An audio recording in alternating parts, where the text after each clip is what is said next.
Hello friends, welcome to Anni's kitchen.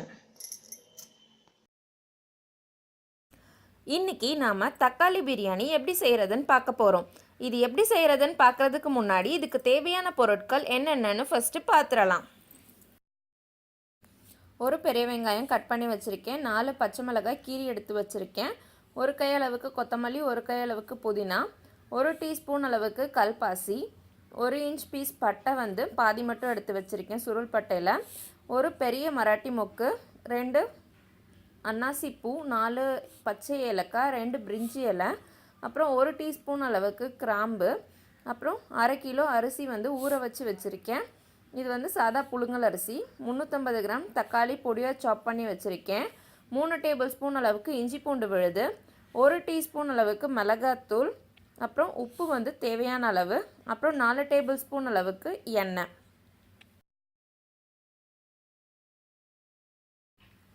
First அடுப்பு பற்ற வச்சு குக்கர் வச்சுக்கோங்க. குக்கர் சூடானதும் இதில் எண்ணெய் சேர்த்துக்கோங்க.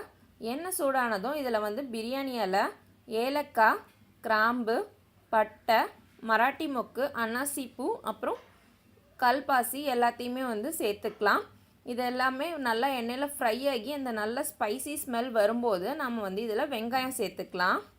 இப்போ நல்லா வாசனை வருது, அதனால் நான் இதில் வெங்காயம் சேர்த்துட்டேன். வெங்காயம் நல்லா ஃப்ரை ஆகணும், அப்போ தான் அந்த ஃப்ளேவர் நல்லாயிருக்கும். ஸோ நல்லா ஃப்ரை பண்ணிவிடுங்க.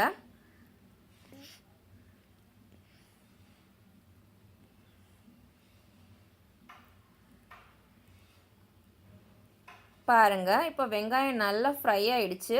இந்த ஸ்டேஜில் வந்து நாம் பச்சை மிளகாவும் இஞ்சி பூண்டு விழுதும் போட்டுக்கலாம்.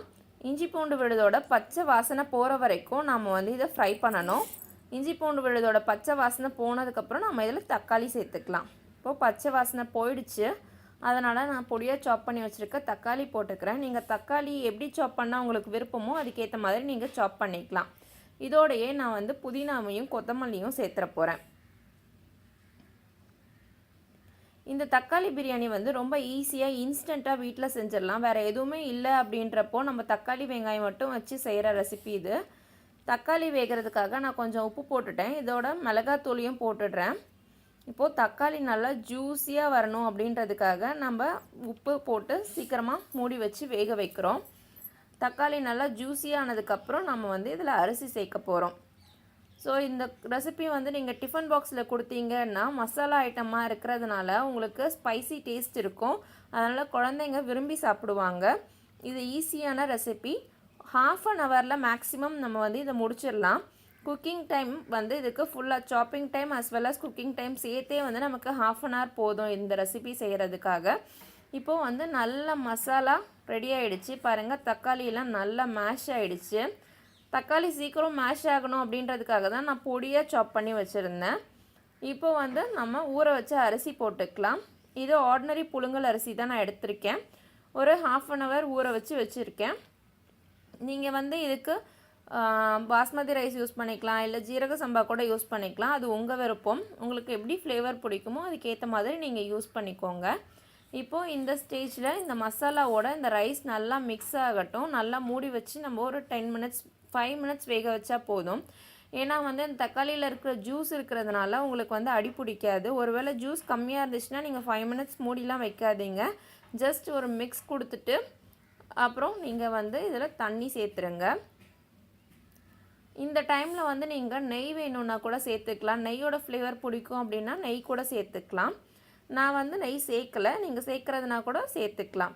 இப்போது நான் வந்து 4 கப் அரிசிக்கு 8 கப் தண்ணி ஊற்றலை, 7 கப் தான் தண்ணி ஊற்றிருக்கேன். அப்போ தான் வந்து சாதம் நல்லா விதையாக வருன்றதுக்காக. அப்புறம் நம்ம அரிசிக்கு தேவையான அளவுக்கு உப்பு போட்டாச்சு. நல்லா மிக்ஸ் பண்ணி மூடி வச்சிடலாம். நல்லா கொதி வரட்டும். இதில் வந்து நீங்கள் கொத்தமல்லி புதினா போடலைன்னா கூட உங்களுக்கு வந்து ரொம்ப ஃப்ளேவர் ஒன்றும் மாறிடாது. ஸோ நீங்கள் இன்ஸ்டண்ட்டாக வேறு எதுவும் திங்ஸ் இல்லாமல் செய்யும்போது அது இல்லை அப்படின்றத நினச்சி ஃபீல் பண்ண வேண்டாம்.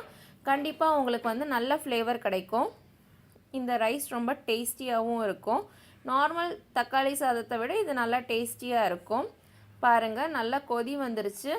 இப்போ நீங்கள் உப்பு டேஸ்ட் பண்ணிக்கோங்க. உப்பு கரெக்டாக இருக்கான்னு பார்த்துட்டு மூடி வச்சிடலாம். நாம் இதை வந்து நான் ஒரு 2 விசிலுக்கு வேக வைக்க போகிறேன். அரிசி வந்து இன்னும் அரை வேக்காடு வேகணும். அதுக்காக 2 விசில் மட்டும் கொடுக்க போகிறேன்.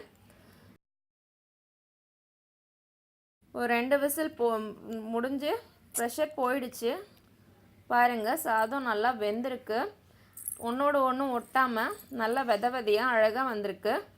இது நீங்கள் செஞ்சு பாருங்கள், உங்களுக்கு கண்டிப்பாக இது பிடிக்கும். இந்த ரெசிப்பியை நீங்களும் உங்கள் வீட்டில் ட்ரை பண்ணி பாருங்கள். ட்ரை பண்ணிவிட்டு உங்கள் கமெண்ட்ஸை எங்களுக்கு சொல்லுங்கள். இந்த ரெசிபி உங்களுக்கு பிடிச்சிருந்துச்சுன்னா எங்களோட வீடியோவை லைக் பண்ணுங்கள், எங்கள் சேனலை சப்ஸ்கிரைப் பண்ணுங்கள், அண்ட் உங்கள் ஃப்ரெண்ட்ஸுக்கும் இதை ஷேர் பண்ணுங்கள். Thank you friends.